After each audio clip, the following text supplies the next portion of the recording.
Join Vince and I, and even Dooms Vince, every Wednesday night at 7 Central Time on the Supervillain Network for a brand new episode of the Geekvolution Radio Hour. A full hour of intellectually stimulating discussion, or the next best thing. So, did you hear about Civil War II in the comics?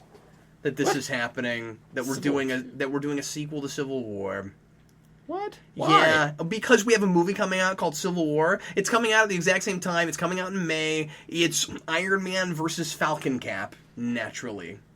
And now I will say that I read the first issue of the new Captain America comic when it came out.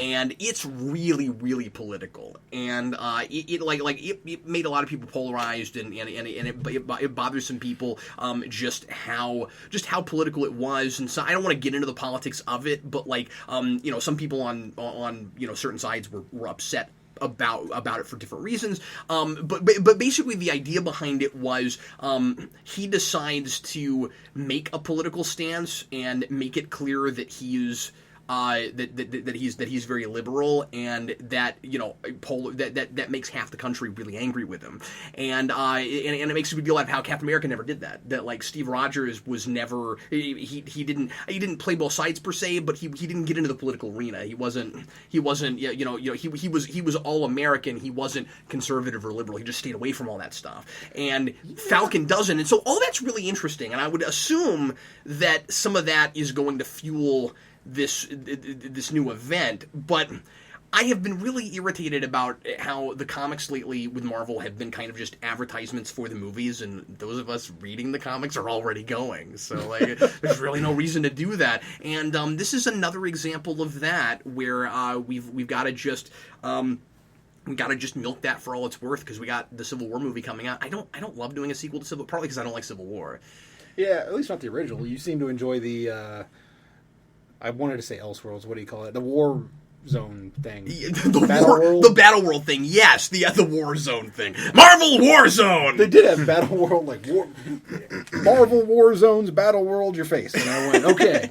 I'm going to go read your face. I'm not sure about the War Zone or the Battle World. Yeah, but your face, that sounds intriguing to me. Yeah, your War Zone's Facebook.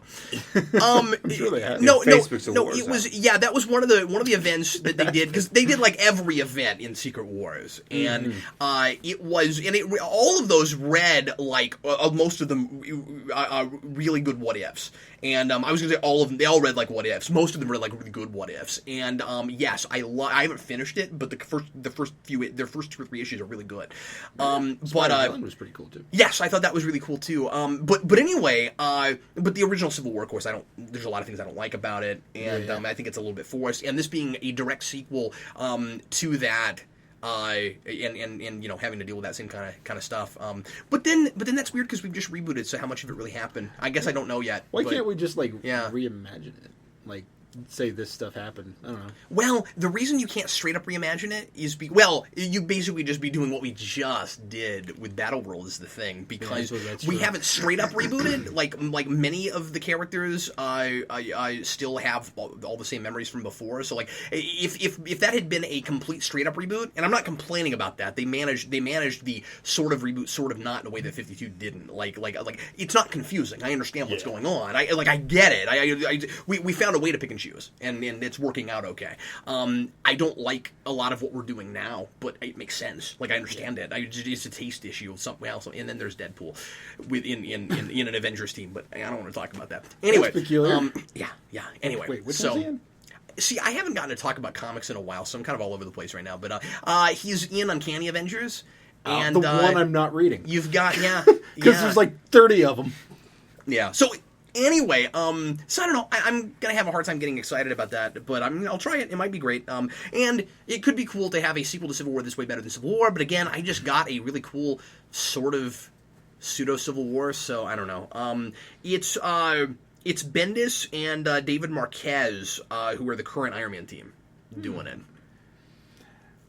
I don't know. I was a little skeptical, and that looks great. So Bendis for me is real hit and miss, man. He is real hit and miss, and sometimes he's wonderful.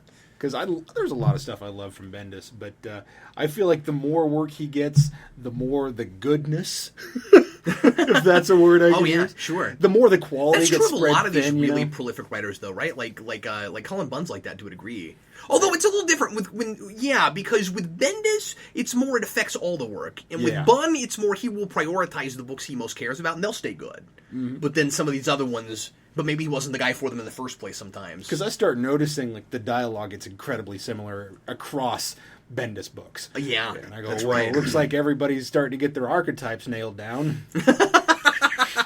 Yeah, I'm glad you're figuring this one out, Bendis. Bendis was on fire 2 years ago. Yeah, he was in such good shape during the very beginning of his stint on X-Men with the 2 X-Men books, All New X-Men and Uncanny X-Men. And I bought all the way through that run. I haven't read the last several months of it, and I heard that it kind of fell off, and it was getting kind of dull toward the middle. It was kind of caving in on itself a little bit. But that was when he did like Daredevil End of Days, which was freaking brilliant. I don't know if you read that, but it was really good. It was a nice cap off to all the stuff that he did before on Daredevil. So I still like Bendis. The more he's doing, like if you're ever curious, stop buying Bendis for a while and come back when you get a bunch, or when like a bunch of his books end, or he stops writing a bunch of them, because then you'll notice that certain things start getting better. Well, they're not terrible. I'm a little bit. And I wonder just how much they're gonna have him doing with new Marvel moving forward, because so many writers left. Like, he's one of their only big powerhouses that's left. I mean, like, Jason Aaron's kind of the biggest name at Marvel right now, and they're trying to tout up like guys like Cullen Bunn and Dennis Hopeless, and Nick Spencer as the new kings of Marvel, and I don't think they're there yet. Well, between Bunn and Hopeless, hooray Midwest! I'm not. Yeah, sure. Oh, and Jason Aaron. And Jason Aaron, yeah. So I mean, at least we got. All the big people at Marvel live within 4 hours of me now. Hooray! So that, and nothing against those guys. And Jason Aaron, he is a really fabulous writer. He deserves that. Bunn and Hopeless and Nick Spencer. Okay, I don't know where Nick Spencer lives. Those guys, he's in Alaska. Vince, they're good, but I don't know that they're to that caliber yet. Yeah, it's one thing to say. I hope none of them are listening. They're like, that son of a. But yeah. I had to stop myself. I'm like, oh wait, what is Captain Logan saying about me now? But I mean, that's they don't care. It's cool. That's the thing, though, is that there's a difference between recognizing a talent and utilizing it, and trying to sell it like everybody knows who they are.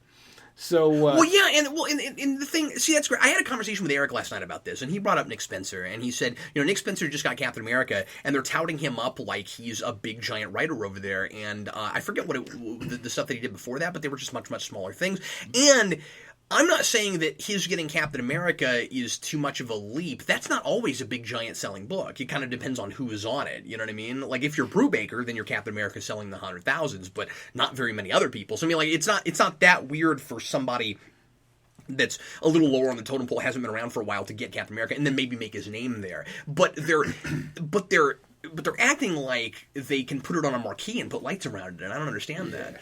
They're like, it's Bob Smith! Well, good to see you, Bob. Welcome to the book. I'm kind of, I don't know.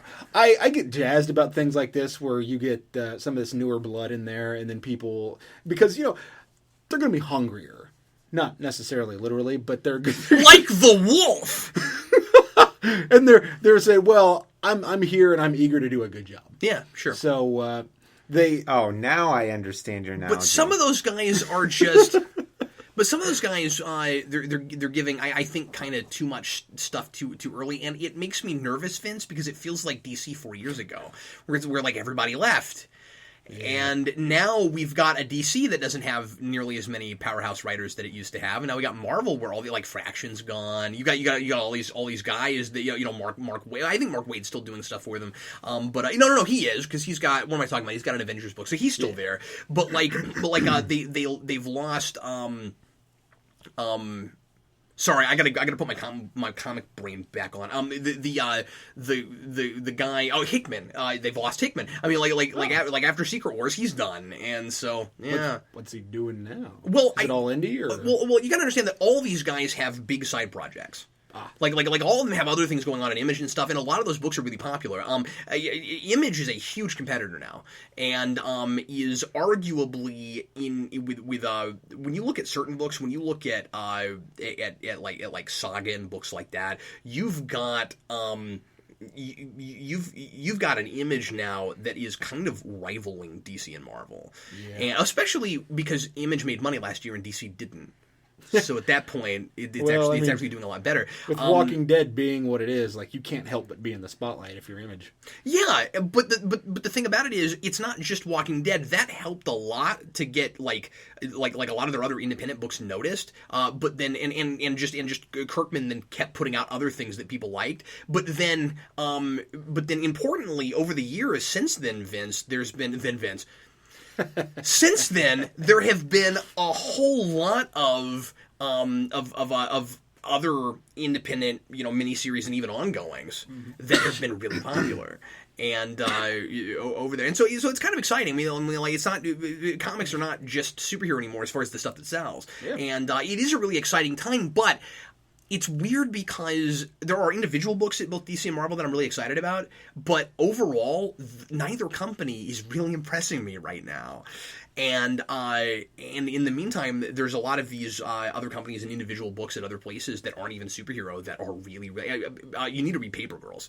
Because the Vaughn again, I mean, it's really, really good, and there's a lot of really cool. I want to keep trying to read some of the new number ones when I can, because there's just stuff I never would have thought to read. It's like really, really good,